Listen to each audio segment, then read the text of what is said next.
Plant FAQs, Begonia Red Kiss. Discovering the beauty of Begonia Red Kiss. Hello, I'm Ferb Vu, and I'd like to share my journey with the enchanting Begonia Red Kiss. This striking plant has captivated my heart with its vibrant red foliage and unique patterns. If you're curious about this stunning plant, read on to learn more about its care, propagation, and dormancy. See more 2,104 species in genus Begonia at monsteraholic.com. What is Begonia Red Kiss? Begonia Red Kiss is a fascinating variety of begonia known for its deep red leaves adorned with dark green or black markings. This plant stands out due to its striking color contrast and distinctive leaf shape, making it a favorite among indoor plant enthusiasts. Native to tropical regions, it thrives in warm, humid environments, making it a perfect choice for indoor gardening. How to care for Begonia Red Kiss? Caring for Begonia Red Kiss is relatively straightforward if you follow a few essential guidelines. First, this plant thrives in bright, indirect light. Direct sunlight can scorch its delicate leaves, so placing it near a north or east-facing window works best. Maintaining consistent moisture is crucial, but be cautious not to overwater. I water my Begonia Red Kiss when the top inch of soil feels dry to the touch. Using well-draining soil and a pot with drainage holes helps prevent waterlogging, which can lead to root rot. Humidity is another vital factor.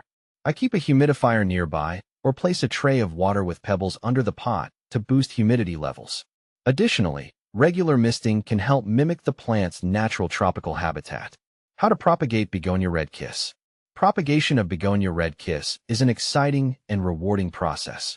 I usually propagate through stem cuttings. Here's my step-by-step method. Select a healthy stem.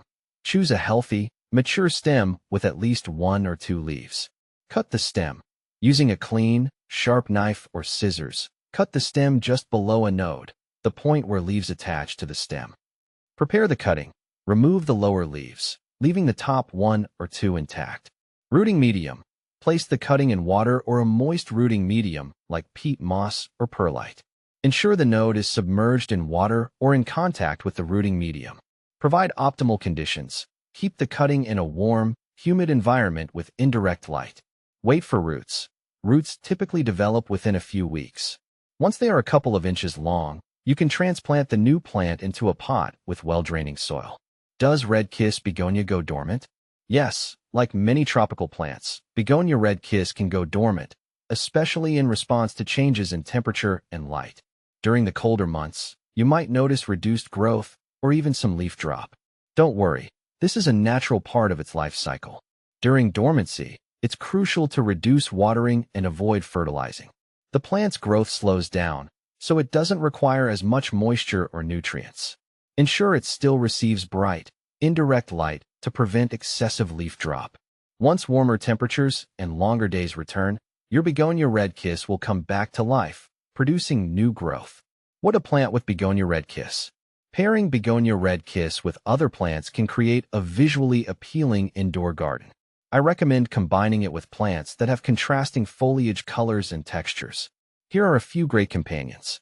Ferns. Their feathery, green foliage contrasts beautifully with the bold, red leaves of Begonia Red Kiss. Spider plants. Their arching, variegated leaves provide a nice visual contrast. Philodendrons.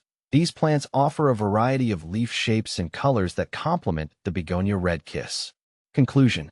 Begonia Red Kiss is a stunning addition to any indoor plant collection. With its vibrant red leaves and relatively easy care requirements, it's a joy to grow and admire. By understanding its needs for light, water, humidity, and knowing how to propagate and manage its dormancy period, you can ensure your Begonia Red Kiss thrives. Happy gardening!